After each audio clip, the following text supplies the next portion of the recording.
जय हिंद दोस्तों, मैं के दीपांकर अशोकार एडुकेयर के इस चैनल पे आप सबका तहे दिल से स्वागत करता हूँ। साथ ही साथ आप सबका शुक्रिया अदा करता हूँ जो निरंतर आप सबका सपोर्ट, आप सबका प्यार, आप सबका स्नेह मुझे मिलता रहा, जो मुझे अंदर से एक्साइटमेंट भरने का काम कर रहा है, एक नई ऊर्जा का संचार कर रहा है। मैं उम्मीद करता हूँ कि आप में भी इस चैनल से जुड़ने के बाद एक ऊर्जा का संचार होता हुआ दिख रहा होगा। आज दोस्तों, आज के इस एपिसोड में जो इतिहास की श्रृंखला हिस्ट्री सीरीज की बातें कर रहा है, इस एपिसोड में हम पाषाण युग स्टोन एज की बातें करने वाले हैं। जैसा कि हमने लास्ट क्लास में चर्चा किया था, विस्तृत चर्चा किया था, खासकर पाषाण युग की हम बात करें तो सबसे पहले पाषाण युग है क्या, उसकी चर्चा हम करेंगे। इसे किस इतिहास के अंतर्गत पढ़ना है, उसकी चर्चा की जाएगी। यूँ देखा जाए तो पाषाण युग के सारे तथ्यों को या उनसे जुड़ी तमाम विषय वस्तु पे यदि चर्चा की जाए तो एक लंबी वीडियो हमें बनता हुआ दिख रहा है। कुछ स्टूडेंट्स के एडवाइस के हिसाब से देखा जाए तो कोशिश की जा रही है कि वीडियो को छोटे छोटे पार्ट्स में बनाया जाए। कुल मिलाकर स्टोन एज की हम बात करें तो 3 वीडियोज़ छोटे छोटे पार्ट्स के बनाए जाएंगे। आने वाले समय में लंबी अवधि के मास्टर वीडियोस भी बनाए जाएंगे, जहाँ पे एक सीरीज़ में, एक एपिसोड में आप कई एक टॉपिक को कवर करता हुआ देखेंगे। तो ढेर सारी समस्याओं, ढेर सारे क्वेश्चंस के जवाब पाने के लिए हम आज की इस एपिसोड में आगे बढ़ना चाहेंगे। और सबसे पहले हम बातें करेंगे पाषाण युग है क्या। आप सब जानते हैं, लास्ट क्लास में चर्चा हमने किया था कि पाषाण युग प्रागैतिहासिक काल के अंतर्गत पढ़ा जाने वाला वो कालखंड है। पाषाण युग वह संस्कृति थी जिसमें मानव जीवन पूरी तरह प्रस्तर या पाषाणों पर निर्भर था। चाहे उसे रहने की बात करें, उसके भोजन की बात करें या उसके पहनने कपड़े की बात की जाए। हालांकि कपड़े का प्रचलन नहीं था, फिर भी डायरेक्ट वे में हम देखें, अप्रत्यक्ष तौर पे देखें तो पूरी तरह मानव अपने फंडामेंटल नीड्स की पूर्ति के लिए पाषाण पर ही निर्भर था। तो आगे हम बात करते हैं। मुख्यतः देखा जाए तो पाषाण युग में मानव का जीवन कैसा था, हम इसकी चर्चा करेंगे। तो मानव का जीवन अस्थायी तौर पे देखने को नहीं मिलता। उनका जीवन एक घुमंतु या खानाबदोश जाति की तरह रहा। हमेशा घूमना, कोई अस्थायी जिंदगी की शुरुआत की हम बातें नहीं कर सकते। अलग अलग जगहों पे रहना, अलग अलग तरीक़ों से अपने आप को व्यवस्थित करना, मतलब आप यूँ कह सकते हैं उनका कोई ठिकाना नहीं था रहने का। निश्चित तौर पे ऐसी कोई बातें नहीं की जा सकती है। यदि हम बात करें आदि मानव की भोजन की, तो वे मुख्य तौर पे जंगली जानवरों के मांस और फल फूल को इकट्ठा कर अपने जीवन का निर्वहन किया करते थे।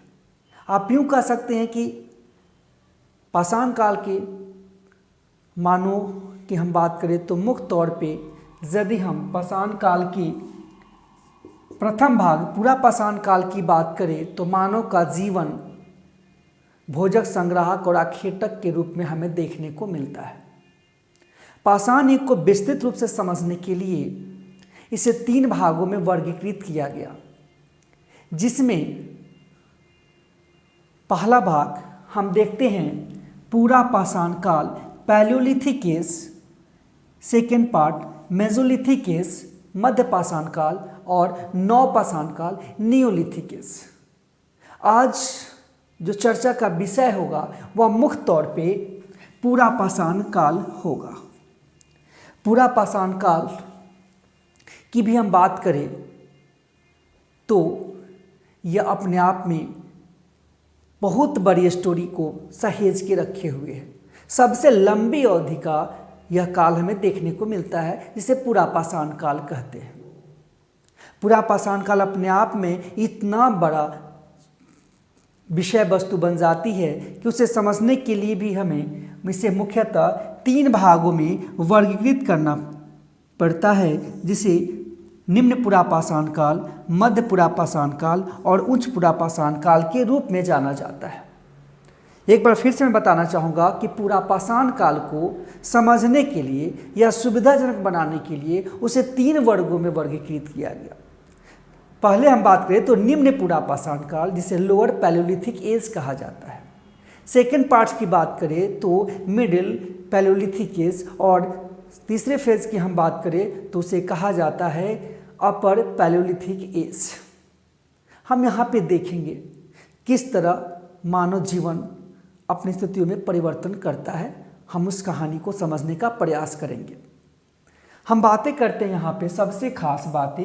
यदि पूरा पाषाण काल की बात की जाए तो यहाँ पे मानवों की एक महत्वपूर्ण उपलब्धि आग का आविष्कार रहा। इसकी चर्चा हम अभी करेंगे, किन तरह के मानव के द्वारा आग का आविष्कार किया गया। आगे देखते हैं इस कड़ी में। निम्न पुरा पाषाण काल की हम बात करें तो हमें देखने को मिलेगा कि इसकी शुरुआत लगभग 5 लाख वर्ष पूर्व से इसकी कहानी प्रारंभ होती है। लेकिन यदि आधुनिक तथ्यों को एकत्रित करने के बाद जो नई जानकारी प्राप्त हुई है, या यूँ कहें कि एक जगह महाराष्ट्र में बोरी नामक एक जगह है जहाँ से नवीन आंकड़ों के संग्रह के परिणाम स्वरूप यह सामने आया है कि पूरा पाषाण काल का जो टाइमिंग रहा वह 14 लाख वर्ष पूर्व रहा, जबकि पहले की जो मान्यता थी वह 5 लाख वर्ष पहले की बातें करता है। हम यदि बातें करें यहाँ पे निम्न पुरा पाषाण काल की तो सबसे महत्वपूर्ण कड़ी हमें देखने को मिलता है जिसे आप औजार कहते हैं। पाषाण के बने औजार, वीपन्स की बात की जाएगी। एक प्रश्न आता है कि क्या औजार का बनना, औजार का निर्माण होना अचानक कोई आविष्कार था क्या? क्या मानव ने इसके लिए शोध करने का काम किया क्या, या इन्हीं से औजार बनाने की कला सीखने का मौका मिला? तो एक बातें मैं क्लियर करना चाहूँगा। प्रारंभिक दौर में जितने भी खोज किए जाएंगे, आविष्कार किए जाएंगे, नए पद्धतियों को अपनाया जाएगा, वे सारे के सारे अपने आप में एक घटना होंगे। जैसे आग का आविष्कार नहीं हुआ बल्कि आग की खोज होना एक घटना था। पत्थर से औजार का बनना एक सोची समझी शोध प्रणाली नहीं थी बल्कि एक घटना थी। कुत्ते को पाला जाना, कृषि का विकास होना, इन सब में कोई भी क्रियाकलाप या कार्य प्रणाली सोची समझी गई प्लानिंग नहीं थी आज के मानव की तरह, बल्कि सारी की सारी एक घटनाएं थी। जैसे कहानी के माध्यम से हम समझने का प्रयास करेंगे कि मानव ने पत्थर का प्रयोग औजार के रूप में कैसे किया होगा। आप कल्पना करें दोस्तों कि आप एक बड़े ही घने डरावने जंगल से होके गुजर रहे हो, आपके पास कोई सेंस नहीं हो, एक इमेजिन की जा सकती है, और अचानक कोई खतरनाक जानवर या लोमड़ी आपके सामने आ जाता है, तो मानव इतना तो जरूर करेगा कि वह उस जानवर को देखते ही उसके मन में डर पैदा होता है और वह भागता है, अंधाधुंध भागे जाता है, और भागते भागते अचानक ठोकर लगने से वो गिर जाता है। तब तक वह हिंसक जानवर उसके सामने पहुंच चुका होता है। वह हिंसक जानवर उस पर छलांग लगा के उसका शिकार करना ही चाह रहा होगा, तभी अचानक डर के उस मानव का हाथ पास में पड़े पत्थर के छोटे टुकड़े पे पड़ा होगा और जाने अनजाने में उसने अपने आप को प्रोटेक्ट करने के लिए उस पत्थर के टुकड़े को अपने चेहरे के सामने लाया होगा। अचानक उस खतरनाक जनों भेमड़ी या लोमड़े ने उस पर छलांग मारी होगी, पत्थर के बीच में आने से उस लोमड़ी को चोट लगी होगी और वह वहाँ से चोट लगने के कारण, डर के कारण वहाँ से भाग गया होगा। तो उस मानव के मन में एक प्रश्न आया होगा, उसे लगा होगा कि जो उसके हाथों में है वह एक जादू है। एक कल्पना की गई होगी कि एक जादुई चीज़ है। तो मानव ने उसे अपने साथ रखना शुरू कर दिया। धीरे धीरे कालांतर में उसे अपने साथ रखने के लिए सुविधाजनक बनाने की कोशिश की गई, जैसे आप पेबुला कहा जाता है। जैसे आपको पढ़ने को मिलेगा पुरापाषाण काल के, हम यदि बात करें निम्न पुरापाषाण काल में, तो हमें इस सभ्यता को चॉपर चॉपिंग सभ्यता के नाम से भी जानते हैं। चॉपर चॉपिंग संस्कृति कहा जाता है। यहीं हम बात करें पुरापाषाण काल को, तो इसे पेबुला संस्कृति के नाम से भी जाना जाता है। चॉपर चॉपिंग संस्कृति या पेबुला संस्कृति कहते हैं। साथ ही साथ हम इस संस्कृति को हैंड एक्स संस्कृति के नाम से भी जानते हैं। तो निम्न पुरापाषाण काल की बात की जाए तो इस समय आपको देखने को मिलेगा कि इनके द्वारा चॉपर चॉपिंग मतलब पेबुला मतलब हाथों से औजारों को पकड़ने की कला को विकसित किया गया, इसलिए सभ्यता को चॉपर चॉपिंग सभ्यता का नाम दिया गया। यही हमने इसी क्रम में हमने एक नई संस्कृति जिसे हैंडेक्स का नाम दिया, मतलब कि रॉबर्ट ब्रूसफोर्टे महोदय के द्वारा 1863 में एक हैंडेक्स कुल्हाड़ी की खोज मद्रास से की गई, जिसे आप पलवरम के नाम से जानते हैं। तो इस सभ्यता का या इस संस्कृति का नाम हैंडेक्स संस्कृति दिया गया। आगे आप देखते हैं हैंडेक्स संस्कृति का जो मूल प्रमाण हमें देखने को मिलता है वह मद्रास के क्षेत्रों से देखने को मिलता है। तो आप यूँ कह सकते हैं कि निम्न पुरापाषाण काल को चॉपर चॉपिंग संस्कृति से आप पेबुला संस्कृति तथा हैंडेक्स संस्कृति के रूप में भी हम जानते हैं।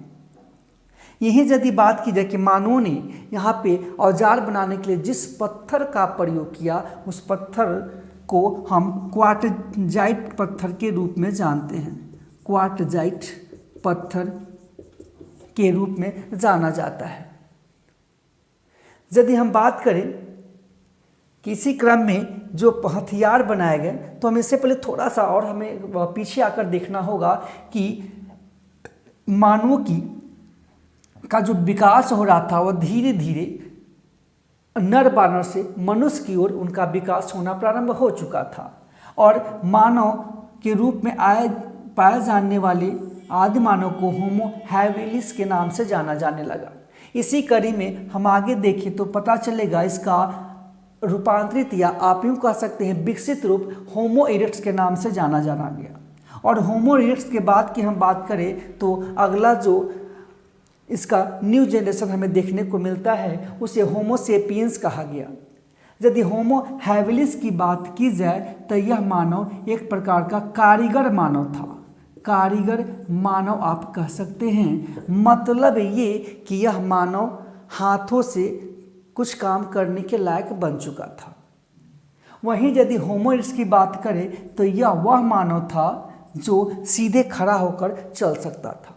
मतलब होमो हैबिलिस की तुलना में होमो इरेक्टस मानव लंबी दूरी तय कर सकता था और सीधे खड़ा होकर चल सकता था।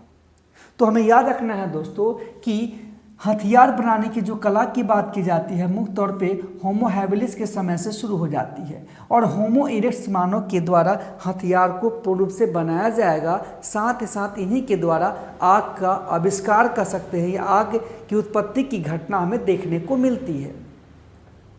इसके बाद की हम बात करें तो निम्न पुरापाषाण काल से संबंधित जो मुख्य जगह आते हैं जिसमें आप कह सकते हैं बेलन घाटी तथा सोहन घाटी, यह दो महत्वपूर्ण क्षेत्र थे जो निम्न पुरापाषाण काल से संबंधित थे। यदि बात की जाए जो एग्जाम में अक्सर हमें देखने को मिलेंगे कि बोलन घाटी कहाँ पे स्थित था, आपको याद रखना है बेलन घाटी या बोलन घाटी मिर्ज़ापुर उत्तर प्रदेश में अवस्थित था। जबकि सोहन घाटी की बात करें तो यह पाकिस्तान वाले प्रांत में हमें देखने को मिलता है। यही यदि हम बात करें इसी कड़ी में तो हमने सबसे पहले पुरापाषाण काल में मानव का जीवाश्म प्राप्त किया। मानव के जीवाश्म की बात करें तो नर्मदा नदी घाटी, बहुत ही इम्पॉर्टेंट सेंटेंस है। मानव का जीवाश्म हमने पुरापाषाण काल में नर्मदा नदी घाटी के क्षेत्र होशंगाबाद जगह का नाम, जहाँ से हमने नर्मदा नदी, फिर से एक बार देखेंगे, नर्मदा नदी होशंगाबाद हथनौरा से मनुष्य का प्रथम साक्ष्य हमने प्राप्त किया। वहाँ से एक पूर्ण खोपड़ी की प्राप्ति की गई थी। और इस खोपड़ी की बात करें तो यह भारत में पाया जाने वाला एकमात्र मानव जीवाश्म हमने यहाँ से प्राप्त किया। और मूलतः रिसर्च के बाद यह पता चला कि मानव जो खोपड़ी थी वह रामापिथिक्स मानव से संबंधित था। रामापिथिक्स मानव की जो खोपड़ी प्राप्त की गई, यह मुख्यतः आप कह सकते हैं कि स्त्री खोपड़ी के रूप में हमने इसका पहचान करने का काम किया। तो मुख्य तौर पे हमें इतनी बातें ध्यान रखनी है जो निम्न पुरापाषाण काल से संबंधित है कि इस समय के औजार क्वार्टजाइट पत्थरों से निर्मित होते थे। वहीं बात करें इसका जो मुख्य क्षेत्र हमें देखने को मिला वह बेलन घाटी मिर्ज़ापुर और सोहन घाटी आप पाकिस्तान के क्षेत्र में देखेंगे। हमने यहाँ पे दो महत्वपूर्ण जगहों को देखा, खासकर एक तो हमने देखा कि नर्मदा नदी घाटी के क्षेत्र में हथनौरा जगह होशंगाबाद से हमने मानव जीवाश्म की प्राप्ति किया। वहीं यदि बात करें तो हमने यहाँ पे हैंडेक संस्कृति के तहत मद्रास के जगह खासकर अतिरंगपम और वाद मदुरई से हमने इस सभ्यता संस्कृति से जुड़ी हुई बातों को बारे में जानकारियाँ प्राप्त किया। तो वहीं पे हैंडेक्स को 1863 में रॉबर्ट ब्रूसफुट के द्वारा पलवरम से प्राप्त किया गया। तो दोस्तों याद रखने की ज़रूरत हमें यहाँ पे यह है, खासकर निम्न पुरापाषाण काल से जुड़ी हुई बातों में, कि पलवरम से रॉबर्ट ब्रूसफुटे, जिसे प्रागैतिहासिक काल का जनक कहा जाता है, उन्होंने 1863 में हैंडेक्स को पलवरम से प्राप्त किया। तो ये दो तीन महत्वपूर्ण बातें हैं जो हमें ध्यान रखने की ज़रूरत है। इसी कड़ी में हम आगे बढ़ें तो हमें देखने को मिलता है मध्य पुरापाषाण काल, जिसे मिडिल पैलियोलिथिक एज कहा जाता है। हम इसकी बात करें तो थोड़ा सा परिवर्तन हमें देखने को मिलेगा, और इस परिवर्तन में हमें यह नज़र आएगा कि जहाँ पे मानव निम्न पुरापाषाण काल में अपने हथियारों का, औजारों का निर्माण क्वार्टजाइट पत्थर से किया करता था, वहीं पे इसके प्रचलन में थोड़ा सा परिवर्तन हमें देखने को मिलता है। मध्य पुरापाषाण काल में मानवों के द्वारा जो पत्थर का प्रयोग हथियार बनाने में किया गया, उसमें मुख्य तौर पे जैस्पर, ध्यान रखना हमें, जैस्पर, चर्ट और फ्लिंट प्रकार के स्टोन्स का प्रयोग किया जाने लगा। यहाँ पे हथियार बनाने की पद्धति में थोड़ी सी चेंजिंग हमें देखने को मिलती है। यहाँ पे पत्थर के बड़े बड़े शिलाओं को काट कर फलक के रूप में परिवर्तित कर हथियार बनाए जाने लगे। इसलिए मध्य पुरापाषाण काल को फलक संस्कृति के नाम से जाना जाता है। फलक संस्कृति के नाम से हम मध्य पुरापाषाण काल को जानते हैं। इसके पहले आपने देखा था कि निम्न पुरापाषाण काल को हमने चॉपर चॉपिंग या पेबुला संस्कृति, साथ ही साथ हैंडेक संस्कृति के नाम से जाना। वहीं पे मध्य पुरापाषाण काल को हथियार बनाने की पद्धति में बदलाव होने के कारण उसे फलक संस्कृति के नाम से जाना। यदि हम बात करें मध्य पुरापाषाण काल के जो रीजन थे, क्षेत्र थे, उसमें मुख्य तौर पे हमें देखने को मिलता है जो हमने निम्न पुरापाषाण काल में देखा था, सोहन घाटी, बोलन घाटी, और इन दो घाटियों के अलावा हमें देखने को मिलता है नर्मदा घाटी और साथ में तुंगभद्रा घाटी। आप सब जानते हैं कि नर्मदा नदी को मुख्य तौर पे महाराष्ट्र वाले क्षेत्रों में हमें देखने को मिलता है, महाराष्ट्र और मध्य प्रदेश वाले क्षेत्रों की हम बात करें। वहीं पे तुंगभद्रा नदी की बात करें तो यह हमें कर्नाटक और आंध्र प्रदेश वाले हिस्से में देखने को मिलता है। तो ये कुछ विशेष बातें थी, खासकर फलक संस्कृति और चट्टान या पत्थरों के प्रकार मध्य पुरापाषाण काल से संबंधित है। इसके बाद हम बात करें तो उच्च पुरापाषाण काल का समय आता है। यदि उच्च पुरापाषाण काल की बात करें तो सबसे खास हमें देखने को मिलेगा कि इस समय होमोसेपियंस मानव का उद्भव हो चुका है। और होमोसेपियंस मानव का उद्भव मतलब होने का मतलब कि यहाँ पे मानव में अब चेतना का जागरण हो चुका है, मानव सचेतक बन चुका है, जिसे आप ज्ञानी मानव कहते हैं। और आप सब जानते हैं, साइंस के क्वेश्चन पूछे जाते हैं कि होमोसेपियंस मानव का वैज्ञानिक नाम है जिसका अर्थ ज्ञानी मानव होता है। तो बड़ा ही इंपॉर्टेंट सा और बड़ा आसान सा सवाल बनता है कि होमोसेपियंस मानव का उद्भव किस काल में हुआ। तो हमें याद रखना है कि होमोसेपियंस मानव का उद्भव उच्च पुरापाषाण काल में हमें देखने को मिलता है। होमोसेपियंस मतलब ज्ञानी मानव। साथ ही साथ यह एक और खास उपलब्धि हमें देखने को मिलता है, चकमक उद्योग, मतलब चकमक पत्थर की बात यहाँ पे की जाती है। यदि उसी हम बात करें यहीं पे उच्च पुरापाषाण काल से जुड़े हुए क्षेत्रों की बात की जाए तो हमें देखने को मिलता है कि यहाँ जो मुख्य क्षेत्र थे उस मुख्य क्षेत्रों में बेलन घाटी, सोहन घाटी, नर्मदा, तुंगभद्रा, राजस्थान का कुछ हिस्सा, गुजरात का हिस्सा हमें यहाँ पे देखने को मिलता है। इसी कड़ी में कभी कभी हमें साक्ष्य यह भी देखने को मिलता है कि यहाँ पे कुत्ता को पालतू बना लिया गया। लेकिन मुख्य तौर पे यदि पशुपालन की बात की जाए तो हमें मध्य पाषाण काल मेसोलिथिक एज में हमें पढ़ने को मिलेगा। तो एक बार फिर से हम थोड़ी सी चर्चा करना चाहेंगे, यहाँ पे कुछ खास जो पहलुओं पे हम फोकस डालना चाहेंगे। सबसे पहले हमने यह देखा कि पाषाण काल को 3 भागों में बांटा गया। उस 3 भाग की पहली कड़ी यदि हम पुरापाषाण काल की बात करें तो उसे 3 भागों में बांटा गया, फिर से निम्न पुरापाषाण काल, मध्य पुरापाषाण काल और उच्च पुरापाषाण काल। हमने देखा कि हथियार बनाने के क्रम में सबसे पहले मानव ने क्वार्टजाइट पत्थर का प्रयोग किया। उसके बाद मानवों के द्वारा जैस्पर, चर्ट, फ्लिंट का प्रयोग मध्य पुरापाषाण काल में किया गया। और वहीं यदि बात की जाए उच्च पुरापाषाण काल में तो मानवों के द्वारा पत्थर के साथ साथ हड्डियों का भी प्रयोग हथियार बनाने में किया जाने लगा। तो इस सीरीज को हमें ध्यान में रखने की ज़रूरत है। मैंने कहा कि निम्न पुरापाषाण काल की जो संस्कृति थी उसे चॉपर चॉपिंग संस्कृति या हैंडेक संस्कृति के नाम से भी जाना जाता है। वहीं यदि हम बात करें मध्य पुरापाषाण काल की तो संस्कृति को हमने फलक संस्कृति के रूप में जानना या देखने का काम किया। यदि उच्च पुरापाषाण काल की बात करें तो दोनों के सम्मिलित रूप से हमने उच्च पुरापाषाण काल को निर्देशित करने का काम किया, मतलब शल्य फलक संस्कृति। हमने देखा कि इस कड़ी में मानव का जीवन घुमंतु जिंदगी था, मानव मूलतः नंगे रहा करता था। और साथ ही साथ हमने देखा कि यहाँ पे आग का आविष्कार हुआ, लेकिन मानवों के पास आग के उपयोग का ज्ञान नहीं है। तो एग्जाम में अक्सर क्वेश्चन देखने को मिलेंगे, 2 तरह के क्वेश्चन सामने आएंगे। पहला क्वेश्चन यह बनता है कि आग का आविष्कार किस युग में हुआ, और दूसरा क्वेश्चन बनेगा कि आग के उपयोग का ज्ञान मानवों को किस युग में हुआ। फिर से क्वेश्चन पे ध्यान दें मेरे दोस्तों, पहला क्वेश्चन कि आग का आविष्कार किस युग में हुआ, और दूसरा आग के उपयोग का ज्ञान मानवों को कब हुआ। ये 2 क्वेश्चन है जो आपको कंफ्यूज करेंगे।